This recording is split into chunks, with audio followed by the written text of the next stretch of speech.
Imagine só, você descobre que por trás da fachada impecável de um dos endereços mais respeitados da sua cidade se esconde um verdadeiro antro de horrores. Como reagiria ao saber que dezenas de jovens mulheres que chegaram à sua cidade em busca de uma vida melhor, encontraram apenas uma morte atroz nas mãos daqueles que prometiam proteção e prosperidade?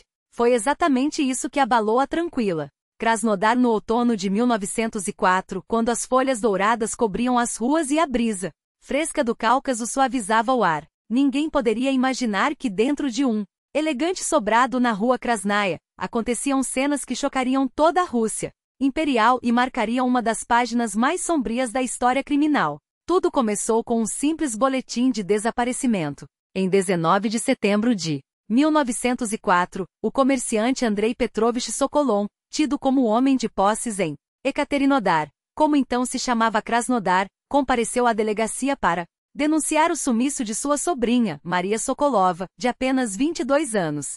Ela havia chegado de Rostov-do-Don 2 semanas antes, em busca de trabalho. Segundo Sokolov, Maria foi vista pela última vez entrando no Instituto das Irmãs Romanov, um estabelecimento conhecido na cidade que oficialmente funcionava como uma pensão para mulheres solteiras em busca de emprego e uma oficina de costura onde muitas conseguiam renda temporária. O delegado Nikolai Ivanovich Dubrovin, designado para investigar o caso, inicialmente tratou o assunto com descaso. Afinal, o Instituto das Irmãs Romanov, propriedade de Elizaveta e Alexandra Romanov, sem qualquer parentesco com a família imperial, gozava de reputação ilibada entre as autoridades locais.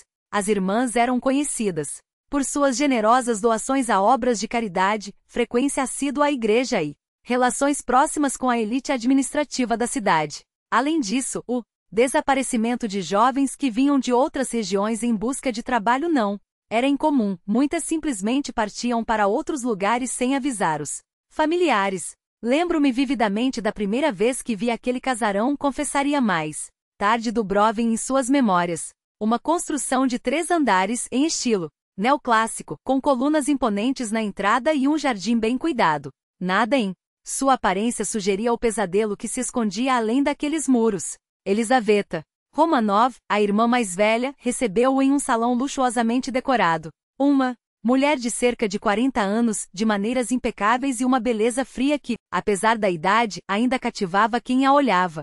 Com calma e segurança ela respondeu às perguntas, mostrou o livro de registro onde constava que Maria Sokolov havia se hospedado entre 5 e 12 de setembro, saindo em seguida para trabalhar na residência do prefeito da cidade. Tudo parecia normal, até que um detalhe chamou a atenção de Dubrovin. O nome de Maria estava escrito com uma caligrafia diferente das outras anotações e a tinta parecia mais recente.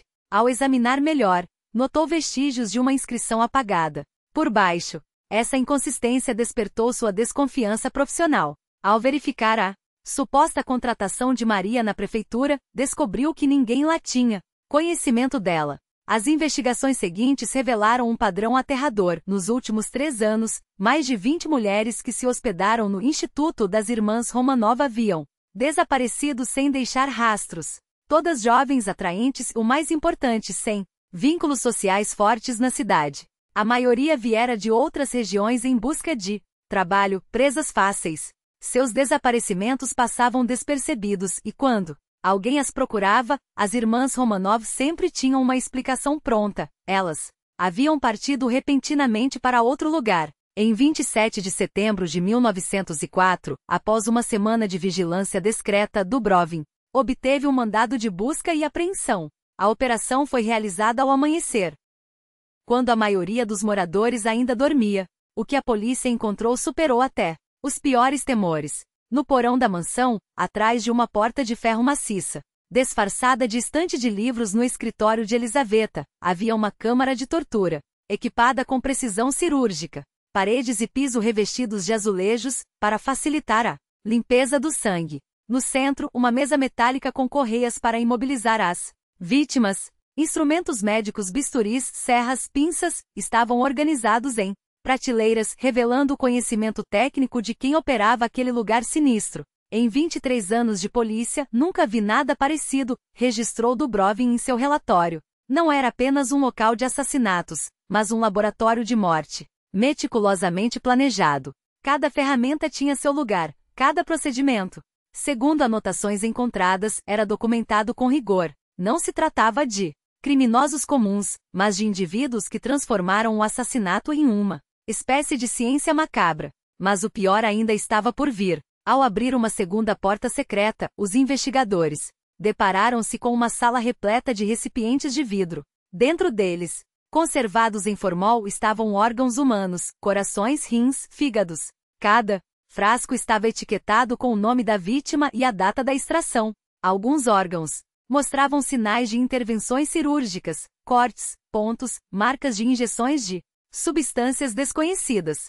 Num canto, um grande armário com gavetas guardava pertences pessoais das vítimas, roupas, joias, documentos, cartas nunca enviadas. Tudo organizado e catalogado como peças de um museu macabro. Alexandra Romanov, a irmã mais nova, foi presa no local. Elizaveta, por sua vez, não estava presente durante a batida. Descobriu-se depois que ela participava de um jantar com o governador da região de Kuban, discutindo os preparativos para um evento beneficente em prol de órfãos.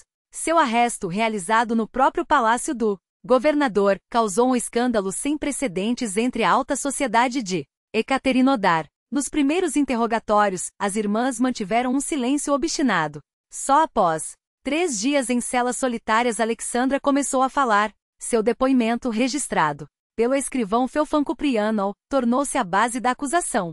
Eu não sou uma assassina, insistia. Sou uma cientista. Ela e a irmã davam continuidade ao trabalho de seu pai, o professor Viktor Stepanovich Romanov, que investigava os limites da resistência humana e as possibilidades de prolongar a vida. Cada morte em nossa casa foi um sacrifício em nome da ciência. Essas mulheres não morreram em vão. Seus órgãos, seus tecidos, seu sangue serviram a um propósito maior, a busca pela chave da imortalidade. As investigações revelaram que o pai das irmãs Romanov de fato era médico. Em 1880, ele havia sido expulso da Academia Médica Imperial de São Petersburgo por conduzir experimentos antiéticos em pacientes de uma clínica psiquiátrica. Após o escândalo, mudou-se para o interior, onde deu início a seus estudos macabros. Estudos que suas filhas herdaram e levaram às últimas consequências. Retiradas para o sul da Rússia, onde o médico prosseguiu suas pesquisas em segredo. As filhas receberam sob sua tutela uma educação médica tão rigorosa quanto perversa. Nosso pai faleceu em 1899, confessou Alexandra em um de seus depoimentos com uma frieza que gelava o sangue. Mas antes de morrer, exigiu de nós um juramento, continuar seu trabalho. Ele estava à beira de uma descoberta revolucionária. E a descoberta era tão monstruosa quanto genial. Através de injeções de extrato de fígado humano, havia conseguido estender a vida de ratos de laboratório, em proporções alarmantes. Nós e Elizabeth juramos levar sua pesquisa até o fim, declarou como se falasse de um legado nobre e não de um pacto com as trevas. Os arquivos apreendidos em seu laboratório clandestino revelavam um método científico tão meticuloso quanto desumano. Página após página, registravam os efeitos de compostos químicos em órgãos humanos vivos, injetando extratos de tecidos de uma vítima em outra, observando reações com a precisão de cirurgiões e a crueldade de carrascos. Mas era no sistema endocrino que residia sua obsessão. Glândulas, tireoide, adrenais, hipófise, eram dissecadas, manipuladas, transformadas em poções que prometiam o impossível. Criamos um elixir, gabou-se Alexandra durante os interrogatórios, descrevendo uma mistura de extratos glandulares que, segundo ela, frenava o envelhecimento de maneira visível, e Elizabeth, que o consumia havia 5 anos, era a prova viva, ou melhor, quase viva, desse milagre macabro. Olhe para ela, desafiava a irmã aos investigadores. Quem diria que tem 43 anos? Todos juram que não passa dos 30. E de fato, os que cruzavam com Elizabeth Romanov ficavam perplexos. O fotógrafo Mikhail Glucho, que retratava a alta sociedade de Ekaterinodar para um almanaque beneficente, atestou: fotografei a senhora Romanov anualmente nos últimos 6 anos. Estranhamente, em cada retrato ela parece mais jovem que no anterior. Ele atribuía ao fenômeno a iluminação, a maquiagem, a arte do retrato, até entender, tarde demais, que a verdade era muito mais sinistra. Mas o horror não terminava ali. À medida que a investigação se aprofundava, Descobria-se que a casa das irmãs Romanov não era apenas um antro de experimentos, mas o nó de uma teia muito maior. Cartas interceptadas, algumas de Moscou, São Petersburgo, Kiev, outras de Viena e Berlim, revelavam uma rede oculta de cientistas que trocavam não só resultados e amostras de tecidos, mas também sujeitos vivos. Em uma missiva assinada por um tal Dr. K. lia-se: estudei com grande interesse os resultados de seu experimento 17. A reação do tecido hepático ao extrato combinado é notável. Em meus testes, however, obtive efeitos ainda mais promissores usando tecidos de indivíduos entre 16 e 18 anos. Sugiro que, em suas próximas tentativas, reduza a faixa etária dos objetos de estudo. A carta terminava com uma troca macabra. Envio-lhes em retribuição um preparado obtido do hipófise do sujeito K12. Aguardo amostras de seu elixir. E aqui surge a pergunta que corrói a consciência: como duas mulheres conseguiram operar por tanto tempo com tamanha impunidade uma máquina de horrores desse porte? A resposta é tão simples quanto aterradora: elas não agiam nas sombras. Elas eram as sombras. Elizabeth frequentava salões do governador, doava fortunas a orfanatos, financiava a construção da nova torre cineira da catedral. Alexandra, com seu diploma de médica, oferecia consultas gratuitas aos pobres, granjeando a gratidão do povo. Tínhamos protetores nos mais altos escalões, admitiu Alexandra sem um pingo de remorso. Alguns sabiam exatamente o que fazíamos e nos apoiavam, sonhando com a eternidade. Outros bem, outros preferiam fechar os olhos em troca de uma recompensa generosa. Quando a lista desses benfeitores foi encontrada, escondida em um cofre na alcova de Elizabeth, o escândalo abalou os alicerces do poder na região do Kuban. Nomes de generais, industriais, clérigos e até juízes apareciam ao lado de somas astronômicas ou favores inconfessáveis.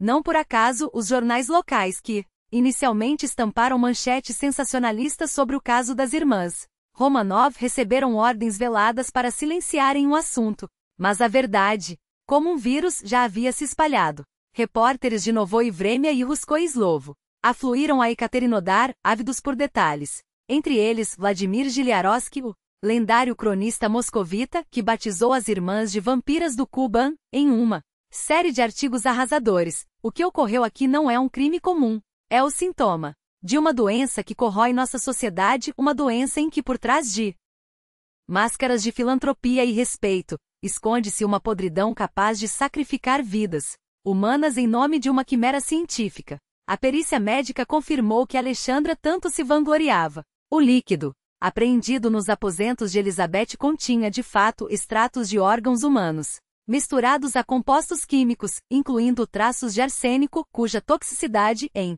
doses controladas, era conhecida por preservar a juventude da pele, como um veneno que mata o tempo. Não podemos afirmar que o preparado tem efeitos rejuvenescedores a longo prazo, concluíram os especialistas da Universidade de Moscou, mas é plausível que cause uma melhora temporária na aparência. Suficiente para explicar por que Elizabeth, aos 43 anos, parecia uma mulher na flor da idade. No entanto, o pesadelo ia além. Testemunhas revelaram que a mansão das Romanov abrigava outro negócio, um bordel de elite frequentado por magistrados oficiais, magnatas. Não era um lugar qualquer, confessou a empregada Agafia Sidorova, que serviu as irmãs por 2 anos. As moças eram diferentes, cultas, belas, escolhidas a dedo. Muitas chegavam pensando que seriam governantas ou companheiras, até serem trancafiadas no 3º andar. As que resistiam desapareciam. A senhora Elizabeth dizia que as mandava para outra cidade. Mas nós, a criadagem, sabíamos para onde iam de verdade. O diário de Elizabeth, apreendido durante a busca, registrava meticulosamente os gostos de cada cliente e os valores pagos por seus serviços especiais. Ao lado de alguns nomes, porém, havia anotações em código. Uma pergunta persistia como um eco nos corredores da justiça: o que acontecia com aquelas que deixavam de ser úteis? Ao lado de alguns nomes, porém, as anotações eram ainda mais sinistras: as letras, potencial material. A investigação logo suspeitou que se tratava de pessoas selecionadas para algo muito pior do que a exploração comum. Não eram apenas mulheres que desapareciam nos aposentos do 3º andar. Às vezes traziam homens bêbados ou drogados, confessou Agafia Sidorova, uma das poucas criadas que ousou falar. Levavam-nos direto para o porão. Eu ouvia gritos, mas a senhora Alexandra explicava que eram procedimentos médicos para pacientes pobres. O balanço final do horror? Pelo menos 70 vítimas, na maioria jovens entre 16 e 30 anos, mas também cerca de uma dezena de homens. O número real, no entanto, jamais será conhecido. As irmãs destruíram documentos na véspera da prisão, e Alexandra, com um sorriso gélido, admitiu em interrogatório que alguns restos foram enterrados fora da cidade, em lugares que ninguém encontrará. Mas o mais perturbador veio depois. Em um de seus últimos depoimentos, Alexandra soltou uma bomba. Não trabalhávamos apenas para nós. Nossos estudos eram financiados por certas pessoas de São Petersburgo. Não se tratava apenas do elixir da juventude, seus patronos buscavam algo muito mais sombrio, substâncias para controlar a mente e anular a vontade, transformar pessoas em marionetes. Isso tinha importância de Estado, declarou, antes de se calar para sempre. Já falei demais. Há forças com as quais nem a justiça deveria brincar. Essas palavras acenderam um alarme nos investigadores. Mas o processo das irmãs Romanov não seria julgado em um tribunal comum. Uma comissão especial criada por ordem direta do ministro da Justiça assumiu o caso portas fechadas, sem público, sem imprensa. Os rumores se espalharam como fogo. Alguém muito poderoso queria enterrar a verdade. O julgamento das Romanov virou uma farsa, escreveu em seu diário o advogado Sergei Malichel, presente a algumas sessões. Testemunhos que incriminavam figuras influentes sumiam dos autos. Provas cruciais desapareciam dos arquivos. Era como se mãos invisíveis estivessem apagando cada vestígio. Ainda assim, mesmo com tanta obstrução, o tribunal condenou as irmãs por apenas 3 assassinatos, os únicos cujos corpos foram identificados sem sombra de dúvida. A sentença? Morte por enforcamento. Mas a execução nunca aconteceu. Na madrugada de 7 de dezembro de 1904, 3 dias antes da data marcada, a prisão de Ekaterinodar foi palco de um incidente tão estranho quanto conveniente. Segundo o relatório oficial, Elizabeth Romanov cometeu suicídio, envenenada por uma dose de cianeto, como se o veneno tivesse aparecido por magia em sua cela. Alexandra foi encontrada morta na manhã seguinte, vítima de um derrame apoplético súbito. O médico da prisão atestou a causa natural, mas ninguém acreditou. O guarda Ignat Prokhorov, de plantão naquela noite, contou anos depois a parentes que homens em uniformes militares sem insígnias chegaram à prisão em segredo. Passaram horas na sala do diretor antes de serem levados às celas das irmãs. 1 hora depois, saíram carregando grandes malas. Tenho certeza de que elas não morreram, jurava Prokhorov. Levaram-nas vivas.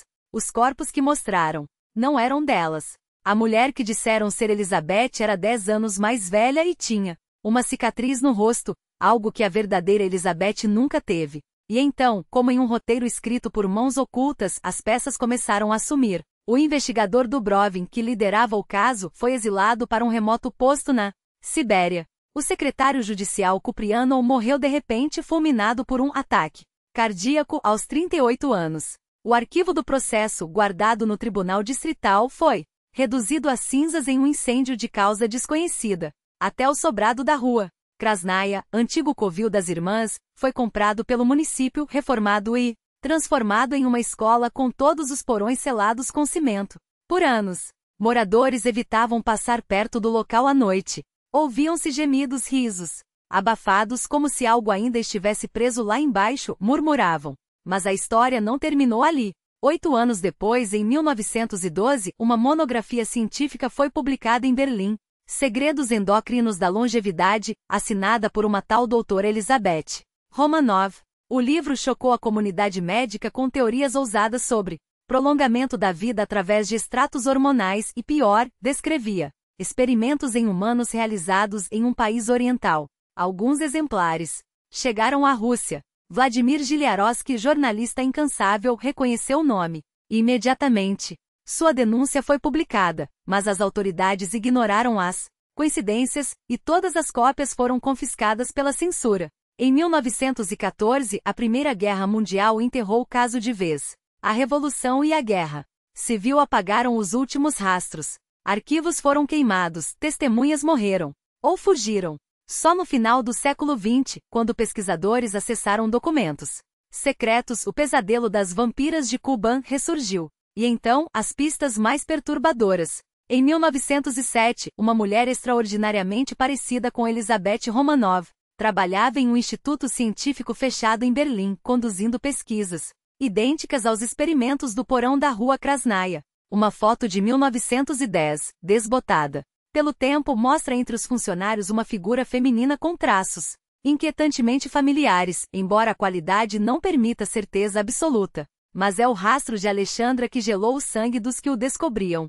Segundo depoimentos de emigrantes russos publicados no jornal parisiense Russkaya MYSL. Em 1915, uma mulher que se apresentava como Alexandra Romanov abriu em Constantinopla uma clínica de rejuvenescimento frequentada por aristocratas russos exilados, até que várias pacientes desapareceram. O escândalo fez a clínica fechar e a doutora evaporou-se no ar. Estive em sua clínica em 1916, escreveu em suas memórias a princesa Maria Golitsina. Ela me ofereceu um tratamento com injeções de um extrato natural. Seus olhos eram os mesmos, frios, como se já tivessem visto demais. Havia algo naquele olhar gelado, na maneira como ela articulava cada palavra, que me inundou de um terror sem nome. Recusei o tratamento e nunca mais pus os pés naquela clínica. Um mês depois, minha amiga, a Condessa V, que aceitara as sessões, desapareceu sem deixar rastro. A polícia revistou o local, mas não encontrou nada suspeito. A doutora Romanov afirmou com uma calma perturbadora que a Condessa havia partido para a Europa. Só mais tarde, ao tomar conhecimento da história das irmãs assassinas de Ekaterinodar, fui tomada por um arrepio de reconhecimento. Esses relatos, é claro, não constituem prova irrefutável da sobrevivência das Romanov. Podem ser mera coincidência, ou até mesmo impostores explorando a aura macabra desse nome. No entanto, a quantidade de testemunhos convergentes colhidos em fontes independentes é suficiente para semear dúvidas profundas. Ainda mais perturbador é o rastro que essas pesquisas podem ter deixado em mãos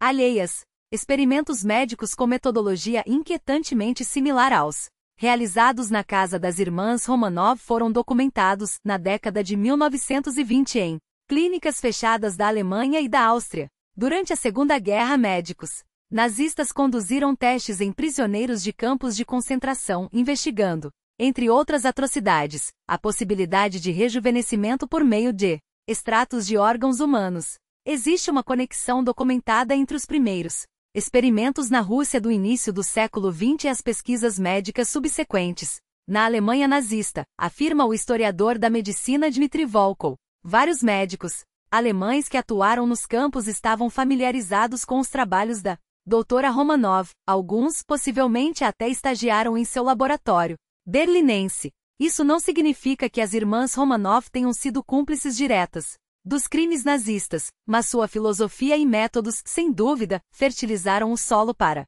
aquele sistema de horror. Enquanto isso, em Krasnodar, a antiga Ekaterinodar, a história das irmãs assassinas foi se transformando em lenda urbana. Os relatos sobre as vampiras de Kuban passaram de geração em geração, ganhando camadas de mistério e elementos sobrenaturais. A mansão na Rua Krasnaya, onde outrora funcionava sua casa, foi destruída durante a Grande Guerra Patriótica e em seu lugar ergueu-se nos anos 1950, um prédio administrativo. Mas os funcionários desse local frequentemente relatavam mal-estar inexplicável, enxaquecas debilitantes e até alucinações. Alguns juravam ter visto a silhueta fantasmagórica de uma mulher vestida ao estilo do início do século XX, atravessando paredes como se o tempo não tivesse poder sobre ela. Em 1976, durante obras de infraestrutura próximas ao prédio, operários descobriram um porão murado, ausente em qualquer planta oficial. Dentro, equipamentos estranhos e dezenas de frascos de vidro. As autoridades anunciaram que se tratava de restos de um laboratório farmacêutico pré-revolucionário. Mas os boatos se espalharam como fogo. A verdadeira laboratório da morte das irmãs Romanov fora finalmente encontrada. Pouco depois, o local foi selado com concreto por ordem das autoridades locais, e os trabalhadores envolvidos na descoberta foram realocados para obras em diferentes pontos da cidade. Meu avô, Nikolai Stepanovich, fez parte Da equipe que esvaziou aquele porão, conta o cronista de Krasnodar Igor Berezoi. Ele evitava falar do assunto, mas certa noite, após alguns copos de vodka, revelou que não eram apenas equipamentos que encontraram lá. Havia ossos humanos, restos mortais embutidos nas paredes. Segundo ele, homens de terno, claramente não da região, chegaram de Moscou, ordenaram silêncio absoluto e confiscaram tudo. O ar naquele porão era tão denso que vários operários tiveram crises de pânico. Um deles jurou ter visto uma mulher de jaleco branco observando-os do canto escuro. Quando apontaram a lanterna para ela, a figura evaporou-se. Essas histórias poderiam ser descartadas como folclore local, não fosse um detalhe crucial. Em 2000, ao analisar arquivos desclassificados do KGB, pesquisadores depararam-se com documentos confirmando a existência de um objeto secreto do período pré-revolucionário, descoberto em Krasnodar em 1976. Os materiais eram tão sensíveis que foram imediatamente transportados para Moscou, entregues a um instituto de pesquisa fechado especializado em gerontologia e extensão da vida. Entre os itens apreendidos, destacavam-se manuscritos atribuídos a RIAR, contendo fórmulas e protocolos para a preparação de compostos de longa duração. Os testes preliminares indicam potencial eficácia em algumas das substâncias descritas. Lia-se no relatório assinado pelo coronel Klimol da Segurança Estatal. Recomenda-se dar continuidade às pesquisas em laboratório sob máximo sigilo. O que aconteceu com esses estudos depois, ninguém sabe ao certo. Com a queda da URSS, muitos arquivos foram novamente classificados ou destruídos. Mas evidências indiretas sugerem que a pesquisa prosseguiu, pelo menos até o final dos anos 1980. Em 1984, uma revista médica restrita, Questões de Gerontologia Experimental, distribuída apenas a um círculo seleto de especialistas, publicou um artigo sobre regulação hormonal dos processos de envelhecimento. Seu autor, oculto sob iniciais, descrevia experimentos com uma metodologia assustadoramente familiar. As semelhanças com os registros de Elisaveta Romanova são tão precisas que chegam a ser perturbadoras, observa o historiador da ciência Anatoly Severtov. Embora o texto mencionasse apenas testes em animais, a linguagem e os procedimentos ecoavam os relatos das irmãs. Após essa publicação, o rastro se perde. Provavelmente com a perestroika e o colapso soviético, o financiamento foi cortado e os materiais destruídos ou transferidos para mãos privadas. Mas alguns especialistas especulam que a pesquisa pode ter sido retomada sob nova bandeira, desta vez amparada por interesses comerciais. Nos anos 1990, na Rússia e no exterior, surgiram clínicas exclusivas de medicina anti-envelhecimento, oferecendo a clientes abastados procedimentos de rejuvenescimento a preços exorbitantes. Oficialmente utilizam células-tronco, terapia hormonal e outras técnicas modernas, comenta Severtov. Mas circulam rumores de que certas clínicas reservam procedimentos especiais para uma elite seleta, baseados em conhecimentos muito mais antigos e sombrios. Não há provas diretas ligando essas clínicas às pesquisas das irmãs Romanov. Ainda assim, as coincidências são demais para ignorar. Uma delas envolve a clínica Renascimento, aberta em Moscou no ano 2000. Sua proprietária, Adra Helena Romanova, afirmava ser descendente de uma linhagem de médicos dedicados à gerontologia desde o início do século XX. O estabelecimento prometia tratamentos exclusivos de rejuvenescimento, combinando receitas familiares ancestrais com tecnologia de ponta. Entre seus clientes constavam altos funcionários, magnatas e celebridades, até que em 2007, a clínica fechou abruptamente após uma série de investigações iniciadas por uma dimensão estratégica que transcendia os limites da medicina convencional. Não se tratava apenas de buscar a eterna juventude, mas de dominar técnicas capazes de manipular o corpo e a mente humanos em escala industrial, um conhecimento que nas mãos erradas poderia se tornar uma arma mais poderosa que qualquer artilharia da época. O que torna essa hipótese ainda mais plausível é o fato de que poucos meses após o suicídio oficial das irmãs na prisão de Ekaterinodar, um misterioso incêndio destruiu grande parte dos arquivos judiciais do caso. Coincidência? Improvável. Documentos que sobreviveram, como os relatórios do legista que examinou os corpos, apresentam Inconsistências perturbadoras. As descrições das marcas nos cadáveres não batem com os métodos de execução registrados e as amostras de sangue, quando analisadas décadas depois com técnicas modernas, revelaram traços de substâncias desconhecidas, possivelmente conservantes ou coagulantes, experimentais. Enquanto isso, na Europa, uma série de patentes médicas começaram a surgir sob nomes falsos, todas vinculadas a pesquisas sobre rejuvenescimento celular acelerado e transplantes de tecido neural. Uma delas, depositada em 1908 em Zurique por um certo Dr. H. Voss, descrevia um processo de extração e estabilização de fatores juvenis a partir de doadores vivos, uma linguagem eufemística que, à luz do que se sabia sobre os métodos das irmãs Romanov, soava como um eco sinistro de seus experimentos. Curiosamente, o endereço fornecido no registro correspondia a uma clínica particular que anos depois seria frequentada por altos oficiais da inteligência alemã durante a Primeira Guerra Mundial. Mas talvez o indício mais revelador venha de um lugar inesperado: os diários pessoais do famoso fisiologista Ivan Pavlov, descobertos em 1991 nos arquivos secretos da Academia de Ciências da Rússia. Em uma entrada datada de 1912, Pavlov menciona um encontro com um colega de São Petersburgo que lhe confidenciou ter participado de um projeto classificadíssimo envolvendo a transferência de memórias e reflexos condicionados entre indivíduos por meio de soro sanguíneo. O colega, cujo nome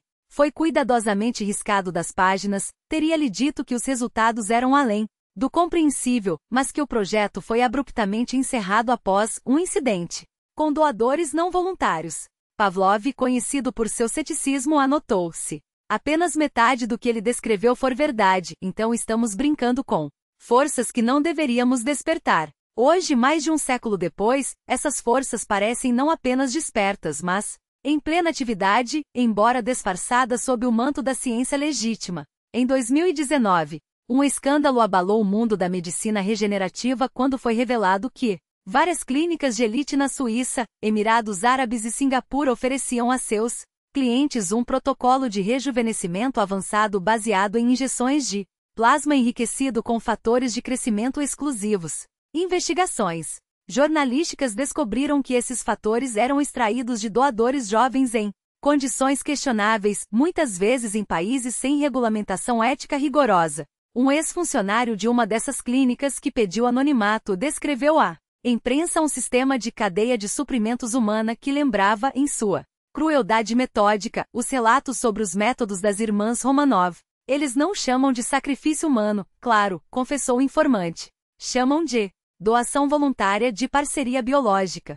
Mas quando você vê os contratos que esses doadores assinam, ou melhor, que são forçados a assinar, fica claro que estamos falando de uma forma moderna de canibalismo institucionalizado. A pergunta que persiste é: até onde essa lógica pode ser levada? Se no passado a busca pela imortalidade justificava assassinatos em massa, o que impede que hoje, sob a fachada de contratos legais e consentimentos fabricados, a mesma sede de poder não esteja sendo saciada de maneiras ainda mais sofisticadas? Afinal, como observou o filósofo Michel Foucault, o poder não se contenta em reprimir, ele produz realidade, domínios de objetos e rituais de verdade. E se a verdade mais inconveniente de nós era for que o sonho das irmãs Romanov nunca morreu, apenas se adaptou, vestindo o jaleco branco da ciência e o verniz da legalidade? Talvez a resposta esteja escondida onde sempre esteve, nos arquivos que desaparecem, nos testemunhos que são silenciados e nas clínicas que, apesar dos escândalos, continuam a prosperar, protegidas por uma teia de influência que parece tão eterna quanto a juventude que prometem vender. E o que acontece quando esse interesse não é apenas científico, mas também político e militar? Essa conexão explicaria por que serviços secretos de várias nações teriam acompanhado de perto o paradeiro das irmãs Romanov, e até mesmo orquestrado sua fuga da prisão. A versão mais plausível sobre seu destino aponta para uma rota sinuosa. Primeiro, a Alemanha, onde, sob a proteção de círculos militares e médicos, elas teriam continuado seus estudos.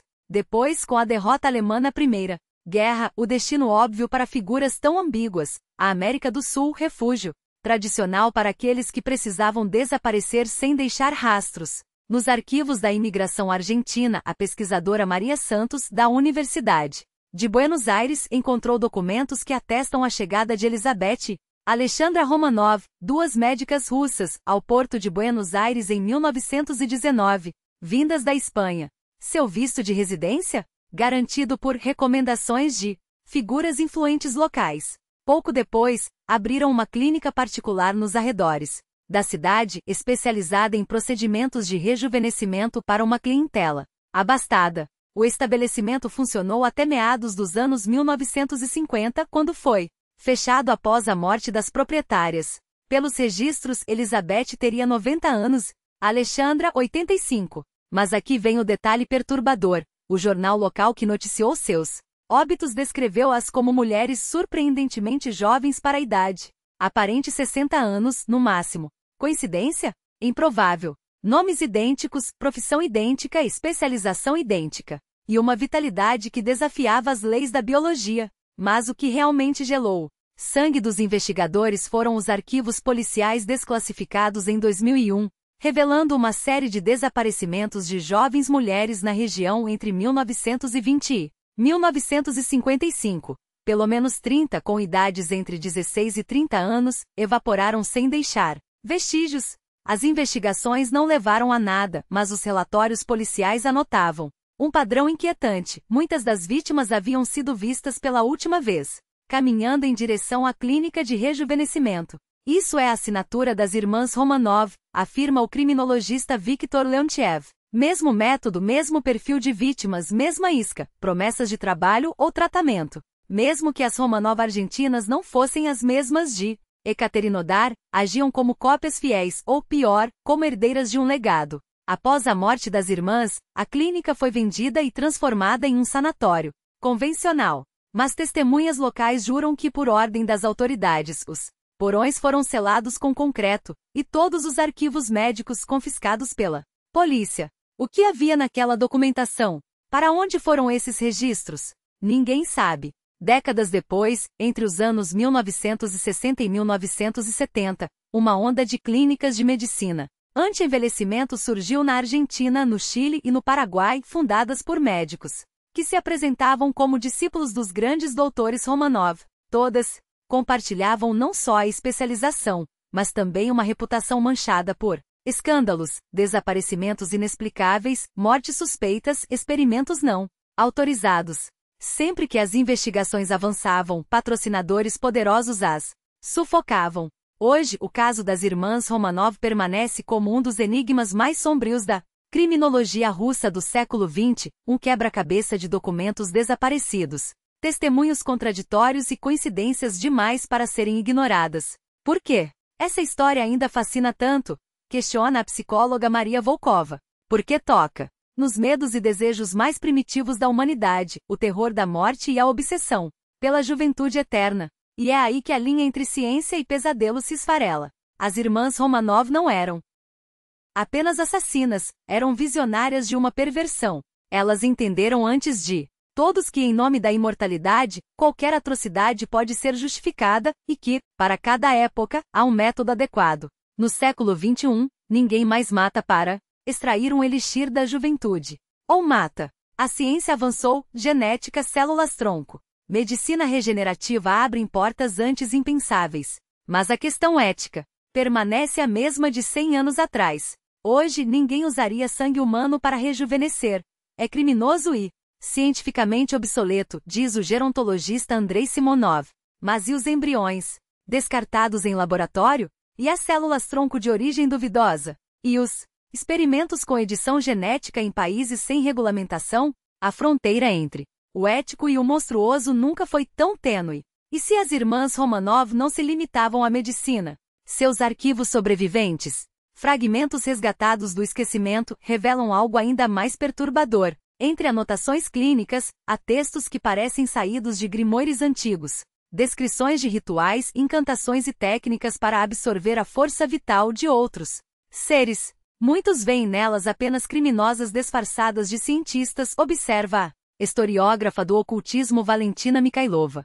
Mas seus escritos sugerem uma busca que ia além da fisiologia. Elas queriam dominar a própria essência do envelhecimento, e para isso misturavam ciência com algo muito mais antigo. Em um de seus diários, Elizabeth Romanov relata uma viagem ao Tibete em 1895, onde teria aprendido com lamas tibetanos segredos para prolongar a vida à custa de outros. Outros documentos mencionam experimentos de transferência de energia vital entre indivíduos usando métodos que oscilaram entre a pseudociência e a magia negra. Em todas as culturas há lendas de seres que se alimentam da juventude alheia. Lembra o culturalista Dmitry Kuznetsov. A condessa Bathory se banhava no sangue de virgens. Na Ásia, demônios sugavam a energia dos vivos. As Romanov podem ter sido as primeiras a tentar cientificar esses mitos, a dar a eles uma roupagem médica, para justificar o injustificável. E o que os arquivos policiais encontraram nos porões de sua clínica em Ekaterinodar, antes que fossem queimados ou ocultados para sempre, confirmaria essa hipótese de maneira aterradora. Nos subterrâneos da clínica, entre instrumentos cirúrgicos enferrujados e frascos com restos de substâncias desconhecidas, as paredes e o chão exibiam algo ainda mais perturbador, símbolos gravados com precisão quase obsessiva. Na época, os peritos os descartaram como meros delírios de mentes doentes, rabiscos sem sentido de mulheres que haviam perdido o contato com a realidade. Mas hoje, sob a lente de especialistas em ocultismo e história das religiões, aqueles traços revelam uma verdade muito mais sinistra. Não eram alucinações, eram fórmulas. Pesquisadores como Adra Helena Voss da Universidade de São Petersburgo identificaram nos desenhos elementos de sistemas mágicos antigos, vinculados a cultos que buscavam dominar a própria morte. Alguns símbolos remetem ao sangrial medieval, outros evocam os yantras tântricos, diagramas sagrados usados em rituais de imortalidade. Coincidência? Difícil acreditar, quando se descobre que aqueles mesmos signos aparecem em manuscritos proibidos do século XV, encontrados em mosteiros tibetanos e associados a práticas de extração de essência vital. E é aqui que a figura do pai das irmãs Romanov, Viktor Stepanovich, emerge das sombras com uma aura ainda mais sombria. Os registros oficiais o pintam como um médico desonrado, expulso da Academia Imperial por experimentos antiéticos, um eufemismo para atrocidades que nem mesmo seus pares ousaram descrever. Mas documentos recém-desclassificados do arquivo estatal russo revelam um passado muito mais intrigante. Antes de ingressar na medicina, Viktor passou 7 anos entre a Índia e o Tibete, estudando sob mestres que os ocidentais chamariam de charlatães, e os iniciados, de adeptos das artes proibidas. O que ele aprendeu lá? Os relatórios da polícia czarista, redigidos à mão com tinta desbotada, mencionam técnicas de preservação da juventude baseadas em transfusões espirituais. Um informe confidencial de 1893, assinado por um agente do Okhrana vai além, descreve Viktor como alguém que falava com familiaridade sobre os shor tibetanos, rituais onde o praticante oferece seu próprio corpo como alimento aos demônios para obter poder.